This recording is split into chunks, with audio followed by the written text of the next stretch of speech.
Assalamualaikum warahmatullahi wabarakatuh.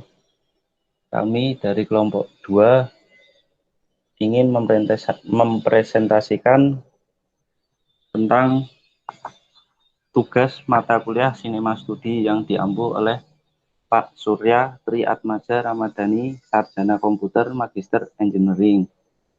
Sebelumnya, mohon maaf mengganggu waktunya Pak Surya.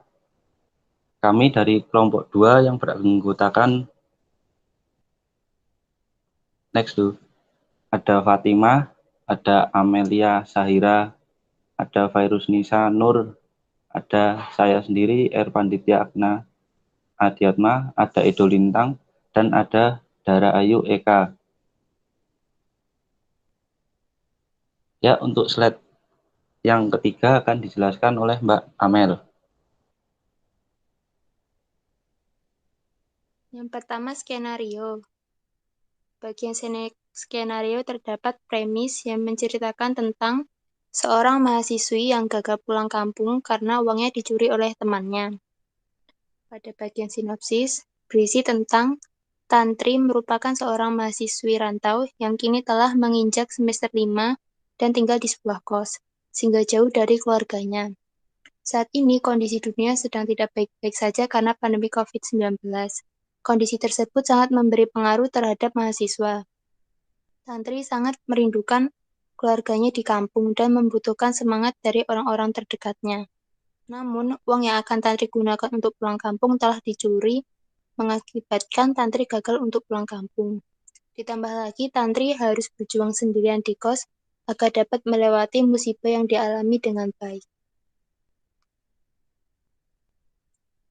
Pada bagian scan plot, berisi tentang adegan dibuka dari kegiatan di dalam kos Ibu Mira. Tantri bersama dengan teman satu kosnya bernama Kara dan Melvi sedang masak untuk makan malam bersama di dapur. Mereka memasak sambil bercerita tentang permasalahan perkuliahan dan kehidupan yang telah mereka lalui dan rasakan sebagai anak rantau.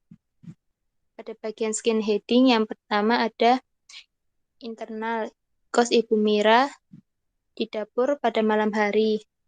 Yang kedua, internal kos Ibu Mira ruang makan malam hari. Internal kos Ibu Mira di kamar tidur pada pagi hari. Eksternal di kampus, di kelas kampus pada pagi hari. Internal kos Ibu Mira kamar tidur pada sore hari. Internal kos Ibu Mira di teras pagi hari. Internal kos Ibu Mira kamar tidur siang hari. Internal kos Ibu Mira ruang tamu siang hari. Eksternal kos teman Kara ruang tamu pada siang hari. Dan yang terakhir internal kos Ibu Mira di teras pada pagi hari.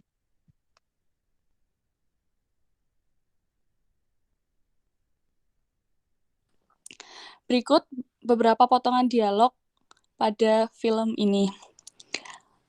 Kara dengan perasaan penasaran berkata kepada Melvi, "Wah, kalian lagi masak apa? Kelihatannya enak nih masakannya, aromanya sampai tercium dari kamarku." Lalu Melvi menimpali, "Kita lagi masak rendang nih, Kar, karena Tantri kangen sama masakan ibunya."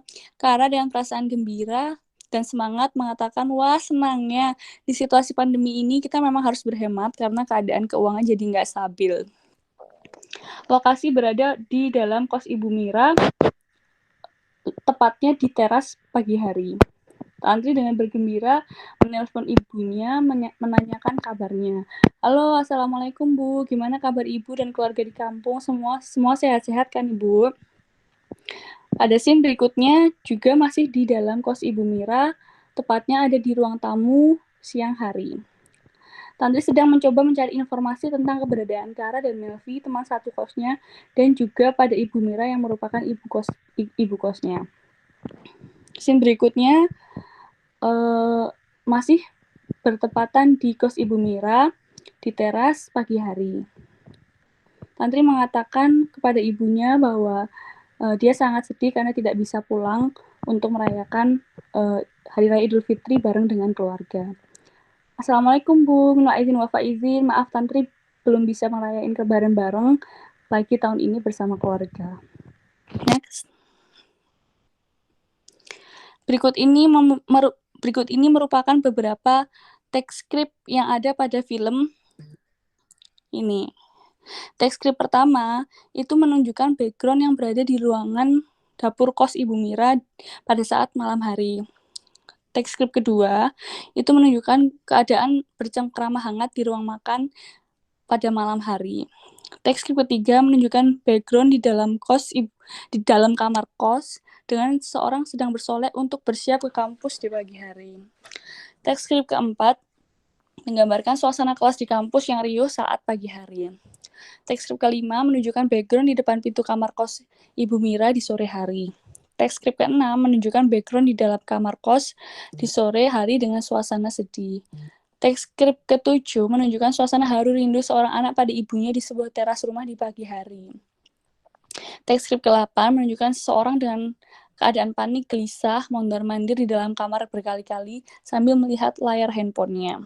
Teks skrip ke-9 menunjukkan seseorang sedang panik dan berupaya menghubungi beberapa temannya untuk mencari informasi terkait keberadaan temannya yang bernama Kara. Background berada di ruang tamu kos Ibu Mira di siang hari. Teks skrip ke-10 menunjukkan keadaan di mana mulai menemukan titik terang. Lokasi berada di kos Ibu Mira di kamar tidur pada waktu pagi hari. Teks skrip ke-11 menunjukkan keadaan canggung dan awkward ketika saat berhasil menemukan orang yang dicari-cari oleh Tantri selama ini, yaitu Kara. Background berada di kos teman Kara pada saat siang hari. Teks skrip ke-12 menunjukkan keadaan yang memanas dari salah satu pihak yang diakhiri dengan kesepakatan bersama, yaitu akhirnya Kara memutuskan untuk membayar hutangnya dengan cara dicicil. Untuk background-nya berada di ruang tamu kos teman Kara pada saat siang hari. Teks skrip ke-13 menunjukkan suasana Hari Raya Idul Fitri dengan terdengarnya suara takbir disambung dengan tangis haru seorang anak yang belum bisa pulang kampung dan merindukan keluarganya. Lokasi berada di teras kos Ibu Mira di pagi hari.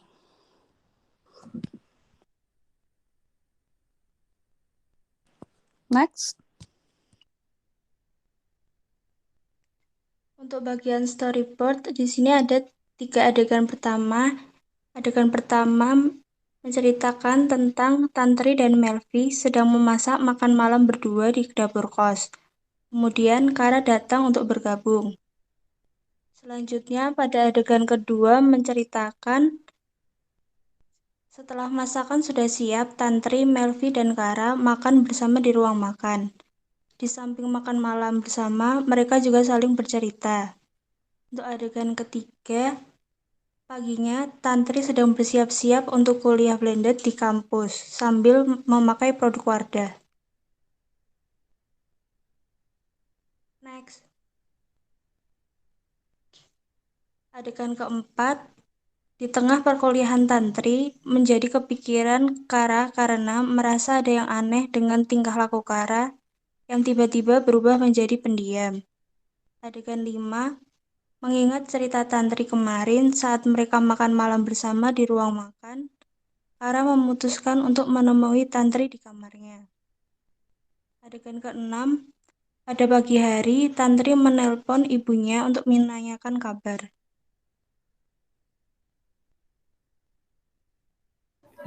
Selanjutnya pada adegan ke-7, Tantri sedang mencoba mencari informasi tentang keberadaan Kara dari Melvi, teman satu kosnya, dan juga pada Ibu Mira yang merupakan ibu kos.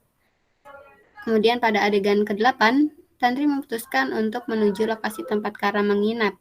Tantri segera bersiap-siap sambil memakai produk Wardah. Sesampainya di kos teman Kara, Tantri segera mencari Kara. Kemudian di adegan 9, Tantri mencoba mengajak bicara baik-baik Kara di kos temannya Kara. Ia menanyakan uang yang dipinjam Kara waktu itu karena mau segera dipakai untuk beli tiket pesawat agar bisa pulang kampung. Next.